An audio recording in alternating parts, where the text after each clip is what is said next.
El Fondo Monetario Internacional dijo que urge la acción y en este caso se está refiriendo a un cese del fuego, al fin de las hostilidades contra Irán, porque mientras se prolongue más esta guerra, y les recuerdo que ya entramos en el segundo mes, los efectos de la misma serán mucho más pronunciados. En su panorama económico global, los economistas del fondo establecieron 3 escenarios. Si la guerra termina pronto, los precios de la energía se normalizarían, dice, durante este verano boreal, y el crecimiento económico global se ubicaría en 3,1%. Ojo que lo recortó desde 3,4%. La inflación en este escenario subiría a 4,4%. Este es el escenario optimista. En un segundo escenario, que es adverso, establece que si la guerra termina más adelante en el año y los precios se mantienen elevados, entonces el crecimiento económico global se reduciría a 2,5%. La inflación global subiría a 5,4%. Pero no hay 2 escenarios planteados por el FMI, hay 3. Este tercer escenario que le voy a describir tiene implicaciones más severas. Y en este se incluyen posibles daños a la infraestructura de energía producto de esta guerra. De ser el caso, este crecimiento económico global que pronostica el FMI solo sería del 2% y la inflación superaría o treparía, mejor dicho, hasta 6%. 3 escenarios en este pronóstico que, por cierto, debemos decir, muchos de los pronósticos de crecimiento económico fueron rebajados. Vamos a hablar de todo ello. Ya me acompaña el director del America's Institute de la Universidad de Georgetown y exdirector del Departamento del Hemisferio Occidental del FMI, Alejandro Werner. Qué gusto saludarte, Alejandro. Y ahora tú, que nos puedes explicar todavía mejor estos libros tan importantes, estos documentos, estas proyecciones que se están haciendo. Dice el FMI, habría subido su pronóstico de crecimiento global de no ser por la guerra que activó Estados Unidos contra Irán. Pero hay otra situación que está creada desde 2025 y que aparece muy reflejada en estos pronósticos, y es la política comercial, también surgida desde Estados Unidos de la administración Trump. Claramente, Gabriela, como tú lo mencionas, el 2026 comenzó un poco mejor a lo esperado en términos económicos, pero digamos, también habíamos visto un 2025 mejor a lo que el fondo había anticipado cuando hace exactamente un año básicamente actualizaron sus pronósticos para incorporar los efectos de una guerra comercial, que también nos llevaban a menos crecimiento y más inflación. Los efectos de la guerra comercial fueron menores a lo esperado en ese documento, primero porque Estados Unidos revirtió parte de la política arancelaria de ese día que se llamó Liberation Day. Luego, a través de negociaciones bilaterales, fueron bajando aranceles.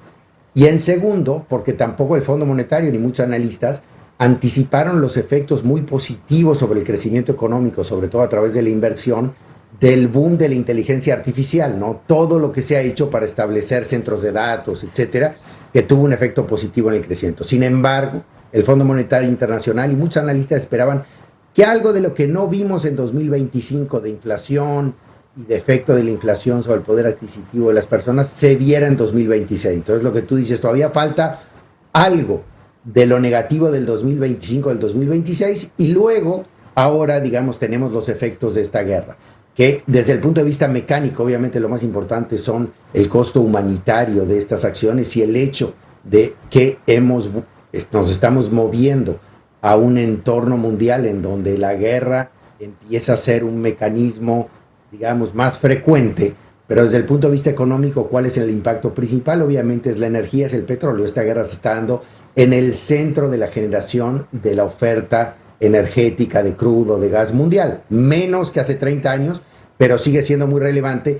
Y a través del estrecho de Hormuz pasan el 20% de la oferta mundial de petróleo y el 20% de la oferta de gas licuado, del gas natural licuado, generando obviamente cadenas muy negativas sobre el resto de una economía mundial que sigue siendo dependiendo en el crudo. Y como tú lo describías, si esto dura poco, esto va a ser un efecto de 2 meses y va a tener los efectos que tú indicabas. En la medida que se prolongue, los efectos sobre la economía son mayores y son cada vez mayores. Sí, claro. ¿Por qué son cada vez mayores? Un año Sí. Perdón. No, te iba a decir que ¿por qué son cada vez mayores? No, Porque, por ejemplo, los países luego van a tener que reconformar sus reservas petroleras que están usando hoy para que exactamente. el aumento del precio del petróleo no sean tan altos. Los países guardaron petróleo para hacerle frente a una situación negativa como la que estamos viendo, pero en la medida que ese petróleo se gaste, cuando se normalice la situación, los países van a tener que comprar petróleo para operar normalmente y también para reconstruir las reservas que tenían. Entonces el precio del petróleo va a quedar todavía alto por un periodo todavía más prolongado, generando los efectos que tú mencionabas sobre la economía mundial. Eso es muy importante porque incluso en el precio hemos dicho, hay un nuevo precio, un nuevo piso mínimo en el precio del petróleo que no es el mismo que estaba antes de la guerra. Ahora, el Fondo Monetario en su informe también habla del comercio global, habla de los países emergentes como los más afectados. Yo te cuento que en un evento del Wall Street Journal, el secretario del Tesoro, Scott Bessent, dice que esos aranceles que tú mencionabas que activó Trump el día 15 de abril, si no me equivoco, y que la Suprema Corte de Justicia dijo que eran inconstitucionales. Ya dijo Scott Bessent hoy que esos aranceles van a regresar de una u otra forma. En medio de este contexto de guerra, es una muy mala noticia, Alejandro. No, tienes toda la razón. Si empezamos a ver, digamos, un regreso a estos aranceles, que es un poco el escenario que todo mundo tenía, ¿no?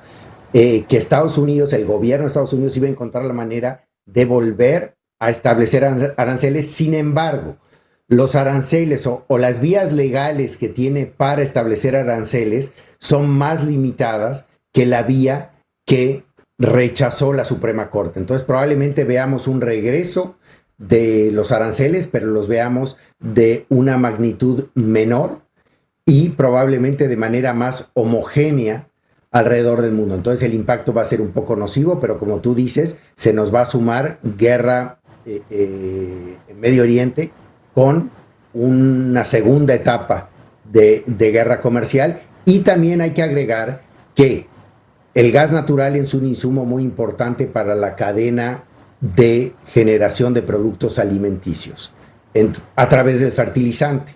Entonces, con un rezago de 6-8 meses para el próximo ciclo agropecuario, el mundo va a estar reflejando un entorno de una baja oferta de fertilizantes, lo cual probablemente nos genere un ciclo alcista de precios de alimentos que va, digamos, a seguir entorpeciendo una eventual recuperación cuando acabe el conflicto. Alejandro, ¿qué tanto te preocupa el tema de cómo toman los países esta guerra en términos de arcas públicas, de finanzas públicas? Si crece la inflación y los bancos centrales tienen que apretar las tasas de interés, ¿en qué posición toma a varios gobiernos del mundo, incluidos varios de nuestro continente? No, tienes mucha razón. Ese es lo que hemos estado hablando, es el efecto mundial.